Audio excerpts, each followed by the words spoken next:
Kembali lagi di Cerita Cinta Channel. Jangan lupa like, comment, and subscribe ya. Terima kasih.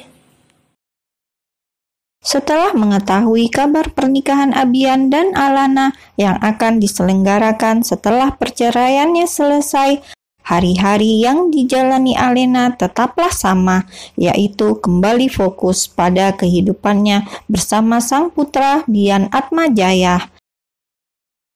Ya, Alena masih mencantumkan nama keluarga Atmajaya di belakang nama putranya karena tidak ingin memutus hubungan darah yang mengalir di tubuh Bian. Karena walau bagaimanapun putranya tetaplah keturunan dari keluarga Atmajaya. Alex, menurutmu bagaimana? Alena memberikan berkas yang sudah dibacanya pada pria yang memiliki status sebagai pengawal pribadi, asisten pribadi, sahabat, sekaligus sosok teman bagi Bian putranya.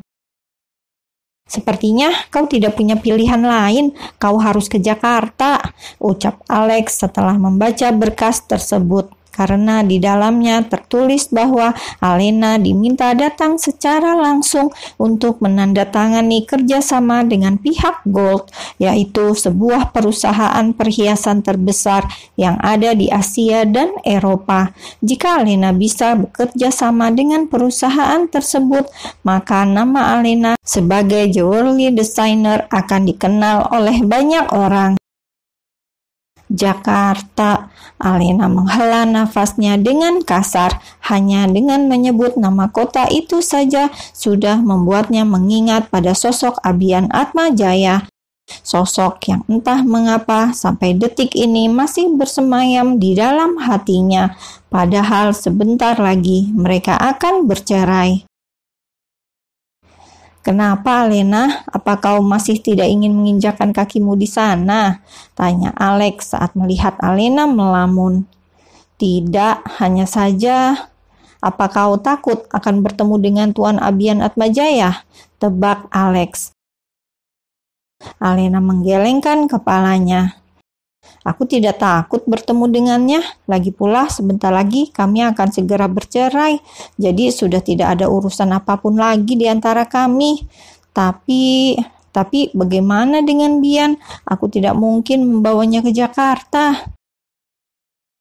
Alex terdiam. Dia tahu kenapa Alena tidak bisa membawa Bian ke Jakarta karena selama ini wanita itu menyembunyikan keberadaan putranya dari Abian Atmajaya. Kita bawa Bian ke Jakarta, aku yang akan menjaganya. Lagi pula, apa kau tidak ingin mengenalkan Bian pada seluruh saudaranya, terutama pada ayah kandungnya? Tidak, Alex, Bian tidak boleh bertemu dengan ayah kandungnya. Alena menggelengkan kepalanya dengan cepat. Kenapa tidak boleh? Apa yang kau takutkan? Alena terdiam tanpa mau menjawab pertanyaan Alex. Kalau yang ditakutkannya hanya satu, yaitu Abian tidak mau mengakui keberadaan putranya jika mereka bertemu. Karena Alena ingat betul, Abian tidak ingin mempunyai anak dari rahimnya, atau yang lebih tepat dari wanita seperti dirinya. Apa kau takut Tuan Abian Atmajaya akan merebut Bian darimu? Jika ya, aku pastikan dia tidak akan berhasil melakukan hal itu. Alena tersenyum sinis. Jangankan merebut, aku bahkan tidak yakin Abian akan mengakui Bian sebagai putranya.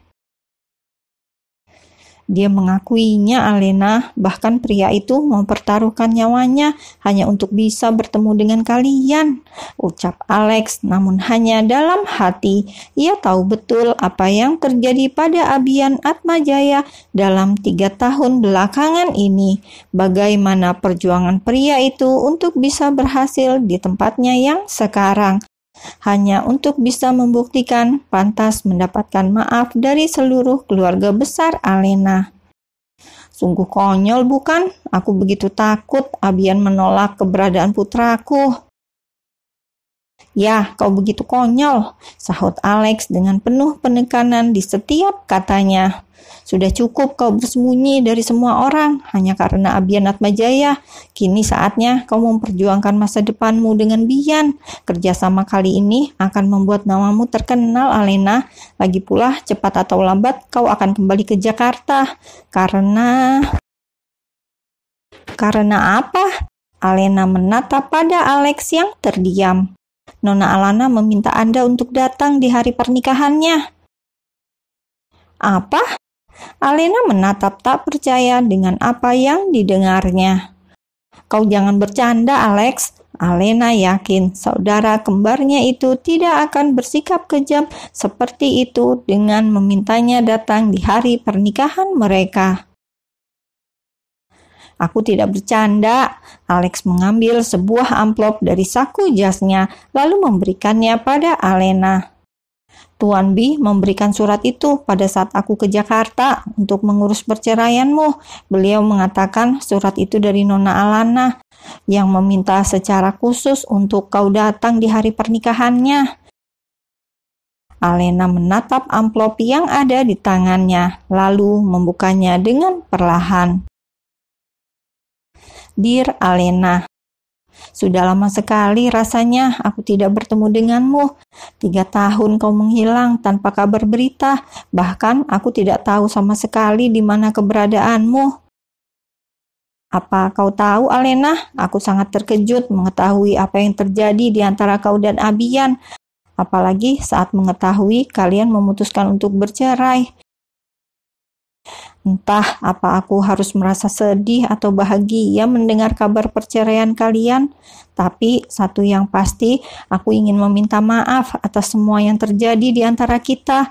Walaupun semua yang telah terjadi bukan hanya aku yang melakukan kesalahan, kau juga melakukan kesalahan dengan tidur bersama Abian, padahal kau tahu jelas Abian calon suamiku. Tapi yang sudah terjadi anggaplah hanya sebagai masa lalu yang harus kita tutup rapat. Dan sekarang, bolehkah aku mendapatkan kebahagiaan yang sempat kau ambil? Ya, aku akan menikah dengan Abian meskipun tahu apa yang kulakukan akan membuatmu terluka. Biarlah semua orang kini menganggap aku manusia yang egois dan tidak berperasaan yang akan menikah dengan mantan suami adiknya sendiri. Tapi Alena, bukankah aku juga berhak bahagia?